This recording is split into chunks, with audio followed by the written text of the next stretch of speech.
جموں کشمیر کے ڈوڈا علاقے میں اس وقت افراتفری مچ گئی جب مسافروں سے بھری بس اچانک گہری کھائی میں جا گری اور پھر کوہرام مچ گیا۔ جموں کشتواڑ قومی شاہراہ پر چہارشنبے کے روز ایک بس کے دریائے چناب کی گہری کھائی میں گر جانے سے کم از کم 38 افراد کی موت اور متعدد زخمی ہو گئے۔ بتایا جا رہا ہے کہ بس میں 50 مسافرین سوار تھے۔ فی الحال زخمیوں کو اسپتال میں داخل کرایا جا رہا ہے۔ اندیشہ ظاہر کیا جا رہا ہے کہ اموات کی تعداد میں مزید اضافہ ہو سکتا ہے۔ کرناٹک کے مسابقتی امتحان میں حجاب پر پابندی کا کیا گیا تھا اعلان۔ مسلمانوں کی شدید مخالفت کے بعد کانگریس حکومت نے فیصلہ لے لیا واپس۔ کرناٹک حکومت نے منگل کو ایک اعلامیہ جاری کیا ہے۔ پبلک سروس کے امتحان میں مسلم لڑکیاں حجاب پہن کر امتحان تحریر نہیں کر سکتی۔ اس متنازعہ اعلامیہ کی اجرائی کے بعد ریاست کے مسلمانوں میں تشویش کی لہر دوڑ گئی۔ مسلمانوں کی شدید ناراضگی اور مختلف سیاسی جماعتوں کے قائدین بالخصوص مجلس کے صدر اسد الدین اویسی کی تنقید پر کرناٹک حکومت نے اپنے فیصلے کو واپس لے لیا۔ اس سلسلے میں وزیر تعلیم MC سدھاکر نے کہا کہ بورڈز اور کارپوریشنوں کے لیے بھرتی کے امتحانات کے دوران حجاب پر کوئی پابندی نہیں ہے۔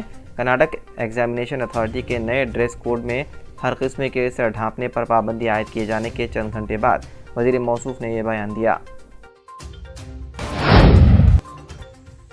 سہارا کے سربراہ سبرت رائے کا 75 سال کی عمر میں منگل کی رات ممبئی میں انتقال ہو گیا۔ سبرت رائے ایک خانگی اسپتال میں زیر علاج تھے۔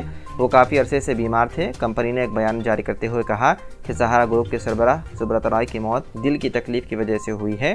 کمپنی نے مزید کہا کہ 12 نومبر کو ان کی طبیعت خراب ہونے پر انہیں ممبئی کے کوکیلا بین دھیرو بھائی امبانی اسپتال میں داخل کرایا گیا تھا۔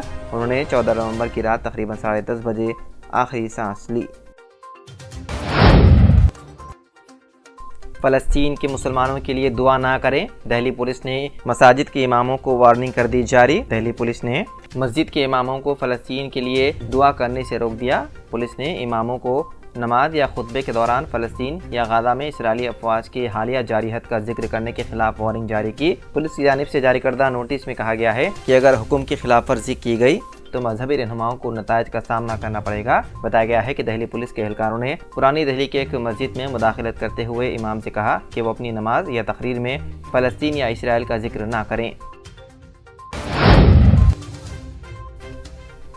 حیدرآباد کے نامپلی میں واقع انیس الغربا کی عمارت کے قریب آتش زدگی کا واقعہ پیش آیا۔ بتایا جا رہا ہے کہ رات دیر گئے انیس الغربا کی نئی عمارت کے قریب اچانک آگ بھڑک اٹھی۔ انیس الغربا کی شاندار عمارت کی دیوار سے لگ کر کچھ پرانی اشیاء و سامان تھے جس میں آگ لگ گئی۔ اس واقعے میں پرانی اشیاء اور 2 آٹوں کو بھی نقصان پہنچا، لیکن کسی کے جانی نقصان کی اطلاع نہیں ہے۔ فوری اطلاع پر فائر بریگیڈ کے عملے نے موقع پر پہنچ کر آگ پر قابو پا لیا۔ پولیس بھی موقع پر پہنچ گئی۔ واضح ہے کہ گزشتہ 3 دنوں سے شہر حیدرآباد میں آتش زدگی کے متعدد واقعات پیش آئے ہیں جن میں بڑی تعداد میں جانی نقصان ہوا ہے۔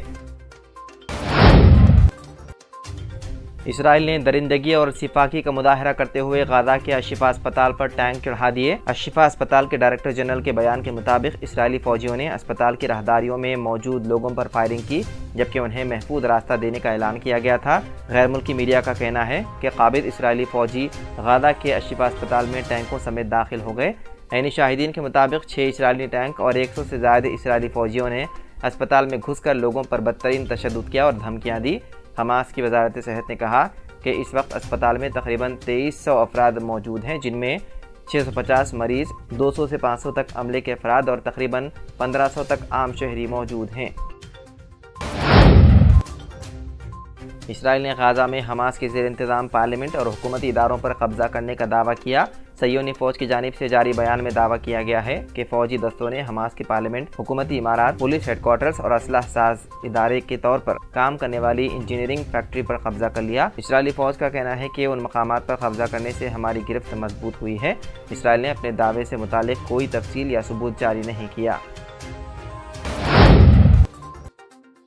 اسرائیل حماس جنگ سے بائیڈن کے اسٹاف ناراض، 400 ملازمین نے لکھی چٹھی۔ اطلاعات کے مطابق 400 ملازمین کے ذریعے تحریر کردہ مشترکہ خط میں جنگ بندی کی اپیل کی گئی۔ رپورٹ میں کہا گیا ہے کہ خط لکھنے والوں میں US state department, white house, national security council اور جسٹس ڈپارٹمنٹ کے ملازمین بھی شامل ہیں۔ ان ملازمین نے خط میں لکھا کہ ہم صدر جو بائیڈن سے فوری جنگ بندی کا مطالبہ کرتے ہیں، ساتھ ہی اسرائیل کے یرغمالیوں اور منمانی طریقے سے حراست میں لیے گئے فلسطینیوں کی فوری طور پر رہائی کو یقینی بنانے اور موجودہ جنگ کو کم کرنے کی اپیل کی گئی۔